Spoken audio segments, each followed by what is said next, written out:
বাবা বাবা উঠো, মাম্মা কিন্তু পিটি দিবে। আমি গেলাম, তুমি থাকো। আগে বিদ্যুতের বিলটা কি দিয়েছিস? বাবা বিদ্যুতের বিল তো ভুলে গেছি। আমার ওষুধটাও কিন্তু আনিসনি। না না, তুমি তো বললা যে মার 2 দিনের ওষুধ আছে, এর জন্য আর আনি নাই। আজকে নিয়ে আসবো না। এত গাছাড়া ভাব কেন তোর, হ্যাঁ? চাকরিটা যে কিভাবে করিস আল্লাহই জানে। বন্ধুর কোম্পানি বলে বেঁচে গেছিস, তা না হলে কি যে হতো তোর। সেটাই বাবা, তারমন ভাই আছে বলে আমরা এত ভালো আছি। উনি খুবই ভালো মানুষ। হ্যাঁ, ছেলেটা আসলেই ভালো। বাবা, তুই অফিসে যাওয়ার সময় তো বাবাকে কিছু টাকা দিয়ে যাস। আমার কিছু ছোটখাটো জিনিস লাগবে। আচ্ছা ঠিক আছে। আসসালামু আলাইকুম ভাবি। ওয়ালাইকুম আসসালাম। আপনি পানি খেয়েছেন? হ্যাঁ, পরে পাইছিলাম। আচ্ছা শুনেন, এখন থেকে যদি পানি না পান আমার বাসায় চলে আসবেন। আমার বাথরুমে বড় ড্রাম ভর্তি করে পানি ধরে রাখেন, আরামসে শাওয়ার নিন। ঠিক আছে? জি, আপনার বাসায়। জোকস করছিলাম, কিছু মনে করেন না। ও না না না, কিছু মনে করিনি। আজকে কিন্তু ভাই আপনাকে অনেক হ্যান্ডসাম লাগে। থ্যাংক ইউ ভাবি। আসলে আপনি দেখাতে খুব সুন্দর, তাই এরকম বলতেছেন। আজকে আপনাকে দেখতে সুন্দর লাগছে। কিছু বলেন ভাই, আমি যাই। বাবা তুমি এই আন্টির সাথে কথা বলছো কেন? না তোমাকে এই আন্টির সাথে কথা বলতে নিষেধ করেছে। দাঁড়াও, মামাকে নিতে আসলে আমি মামাকে সব বলে দিব। না না মা, আমাকে সব বলতে হয়? তাহলে আমাকে আইসক্রিম কিনে দাও। ওরে বাবা রে, নিজের বাপকে ব্ল্যাকমেল করতেছস? ঠিক আছে, না দিতে চাইলে না আমি মামাকে আমি সব বলে দিব। না না না না, ঠিক আছে।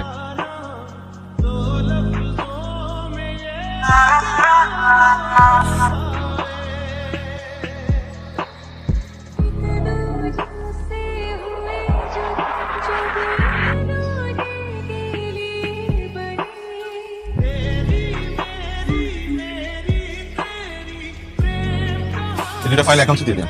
Okay sir. কে আসবো? আয় না। রমন ব্রাদার্স থেকে আমাদের আর মাল না ঠিক হবে না। ওদের কথার কাজে কোনো মিলই নেই। তোর বন্ধ করে দে, আমার জিজ্ঞেস করতেছিস কেন? তো তুই অফিসের মালিক, তুই ছাড়া কিভাবে কি? আর তুই অফিসের সিইও, বড় বড় ডিসিশন মেকিং করার রাইট এবং পাওয়ার তোর আছে। আচ্ছা শোন, আগামী মাসে মালয়েশিয়া ট্যুরটা সেট করে ফেল। মামা খালু সহ গতবার তো নেপালে ঘুরতে নিয়ে গেছিলাম, খুব খুশি হয়েছিল।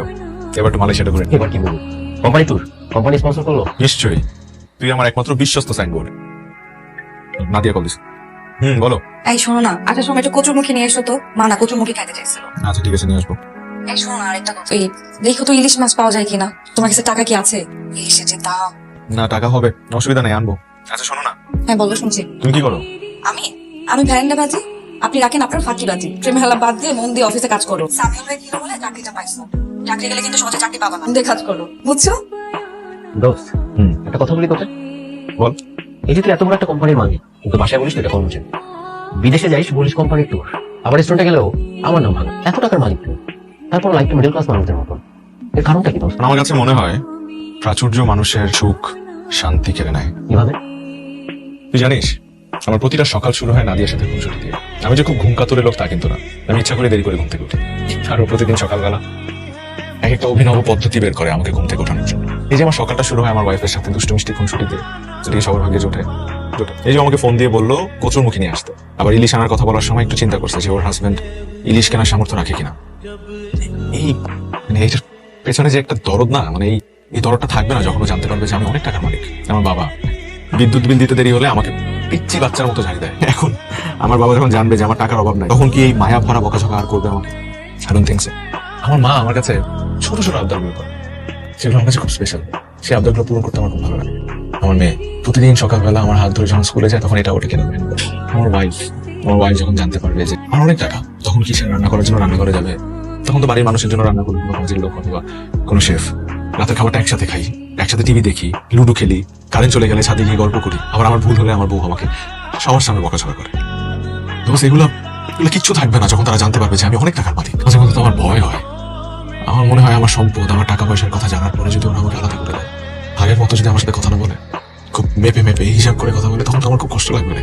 আমি তোরা মানতে পারবো না।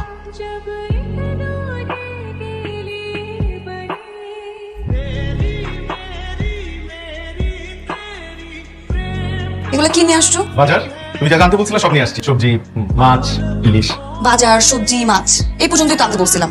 এই গুড়া চিনি কেন নিয়ে আসছো? ওই রাতে কম দামে পাইছি তাই নিয়ে আসছি। কি অবস্থা খেলার? টান টান উত্তেজনা। এই পেঁয়াজ করছো? আস্তে, মাত্র বেজে নিয়ে আসলাম, গরম না? এইগুলো আবার কেন আনতে গেলে? একটু আগেই না সবাই রাতের খাবার খেলো। খেলা দেখার সময় একটু একটু ভালো করে দরকার আছে। এই আমাকে এটা দিতো। প্লিজ। 6 টাকা পিস, মাত্র 3টা, আমরা 5 টাকা পিস। আগে আমাদের লেভেলে আসো তারপর। 5 কারেন্ট চলে। ঝগড়াটা তো থামছে না? চার উঠছে। চার বাবা, এটা কি হবে? এসব কি বন্ধ করব? দুজনের সিট হবে না? সরি, আমাদের স্যার লাঞ্চ আউটটা ফ্যামিলির জন্য বুক করে রেখেছেন। চলো পাশে যাবো। আচ্ছা আমি একটা জিনিস বুঝলাম, যখনই তুমি আমাদেরকে নিয়ে খেতে বের হও তখন যে রেস্টুরেন্টে যাই সেই রেস্টুরেন্টই ফাঁকা থাকে। হ্যাঁ রে রাকিব, আমি না এটাও খেয়াল করেছি, কারণ যখনই আমরা একসাথে কোথাও খেতে যাই ওই রেস্টুরেন্টে আমরা ছাড়া কোনো কাস্টমারই নেই। এটা আমি কি করে বলবো বলো তো, লাকিলি হয়তো বা হয়ে যায়। মতো করে খেতে পারতেছি, আমরা আমাদের মতো আছি, এটা কিন্তু ভালো, কোনো কমপ্লেন নেই। আসসালামু আলাইকুম স্যার। স্যার আপনি এখানে? স্যার সামিউল স্যার এটা কোনো কাজ করলো, ওই কোম্পানির ভেন্ডারের লিস্ট থেকে আমাদের নামটা বাদ দিয়ে দিছে। আপনি একটু কথা বলে দেখেন না, যদি কিছু করা যায় স্যার। বন্ধু আমার কেমন আছিস তুই?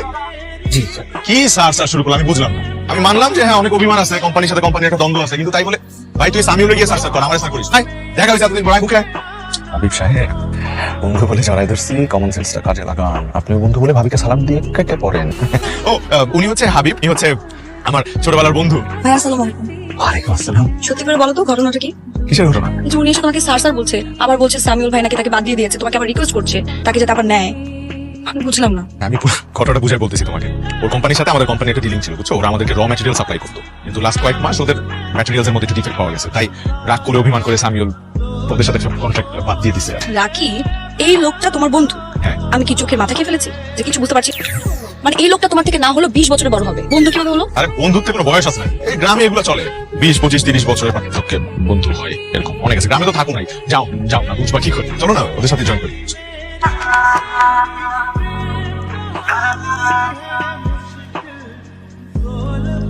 বিশ্বাস করেন ভাবি, হুবহু রাকিব ভাইয়ের মতো। রাকিব ভাইয়ের মতো কি? ওটাই রাকিব ভাই। আমার কথা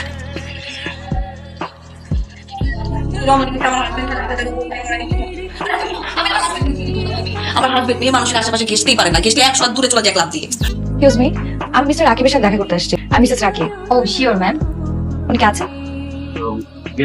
ও ভাই আসসালামু আলাইকুম। কি মনে করে? এই আসলাম আর কি রাকিবের সাথে দেখা করতে।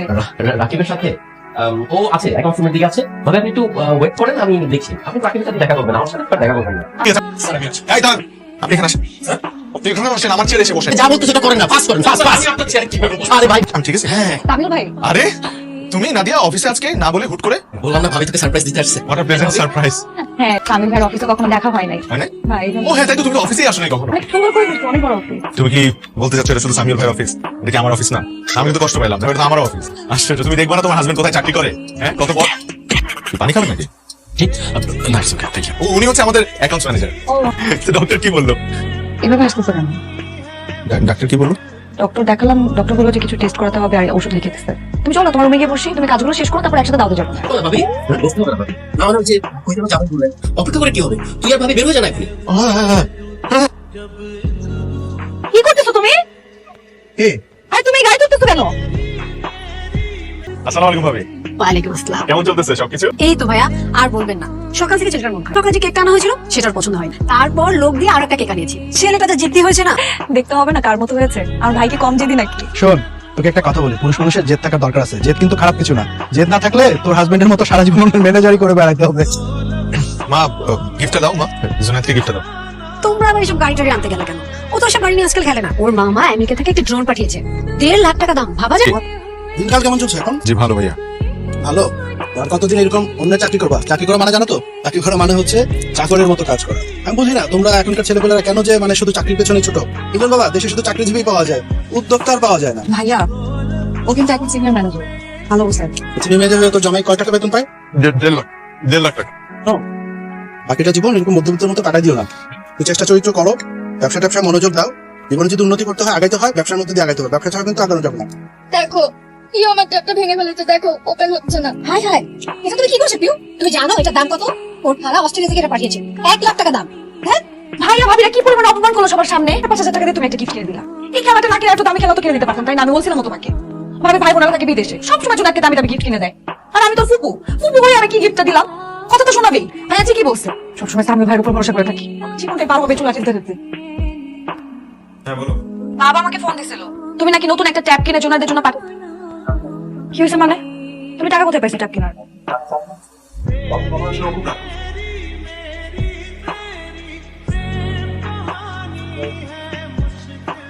মাম্মা মাম্মা কি হয়েছে মামা?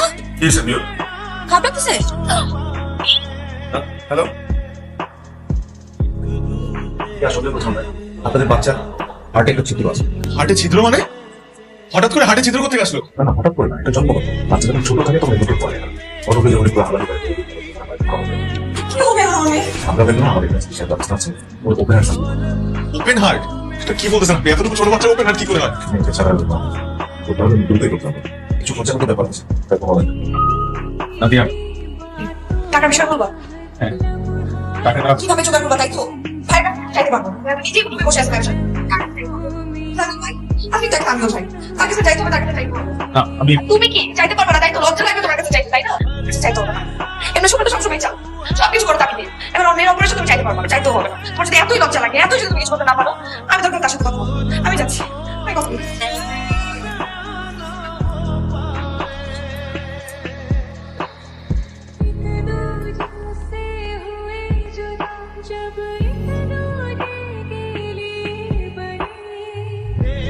সামিউল ভাই, আপনি যে উপকারটা আমাদের করলেন, এই ঋণ আমরা কিভাবে শোধ করবো বলুন ভাই? এখনকার যুগে আপনার মতো মানুষ পাওয়া মানুষের ভাগ্যের ব্যাপার। আপনি যদি আমাদেরকে এতগুলো টাকা না দিতেন, আমরা হয়তো আমাদের মেয়েটাকে বাঁচাতে পারতাম না। আপনি তো জানেনই রাকিব খুব সহজ সরল একজন মানুষ। ও এতগুলো টাকা কিভাবে জোগাড় করতো? এই ঋণ আমরা শোধ করতে পারবো না। ভাবি আমি সরি, আমি একটা কথা আপনার কাছে গোপন করেছি ভাবি। আপনি যে প্রশংসা করছেন, যা কিছু বলছেন আমি করেছি, তার কোনো কিছুর যোগ্য আমি না। আমি ওর জন্য কিছু করিনি, আমাকে কিছু করতে হয়নি। যা কিছু করার রাকিবই করেছে। মানে রাকিব করেছে মানে বুঝলাম না। আমি অনেকদিন ধরে একটা কথা আপনার কাছে গোপন করেছি, আজকে না বলে পারছি না।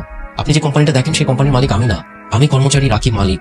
সে যে এত বড়লোক ভাবে সেটা কাউকে জানাতে চায় না। কত কত মসজিদ মাদ্রাসা যে রাকিবের টাকায় চলে তার কোনো ঠিক ঠিকানা নেই। প্রায় 300 ছেলেপেলের ভরণ পোষণের দায়িত্ব নিয়ে নিয়েছে শুধুমাত্র রাকিব। বলছেন সামিউল ভাই রাকিব এগুলো? এটাই সত্যি, আপনার কাছে বিশ্বাস নাই হতে পারে, পুরো পৃথিবীর কাছে অবিশ্বাস্য লাগলেও এটাই সত্যি। কিন্তু ও আমাদের কাছে কেন লুকাবে? কারণ ওর মনে একটা ভয় আছে। ভয়? কিসের ভয়? রাকিব মধ্যবিত্ত জীবন চায়। ও মনে করে এত অর্থ, বিত্ত, বৈভব, প্রাচুর্য এই সবকিছু থাকলে ওর যে মধ্যবিত্ত জীবনের যে সুখ, যে ভালোবাসা, পারিবারিক বন্ধন, খুনসুটি, এই সবকিছু হারিয়ে যাবে। কি সুন্দর করে আপনার সুখ দুঃখ ভাগ বাটোয়ারা করেন, এই কিছুই আর থাকবে না। রাকিব আসলে ভাবি মধ্যবিত্ত জীবনের যে আনন্দ, যে সুখ, সেটাই সবসময় পেতে চাইছে। তাই বলে মানে স্যার যা বলেছে সবই সত্যি।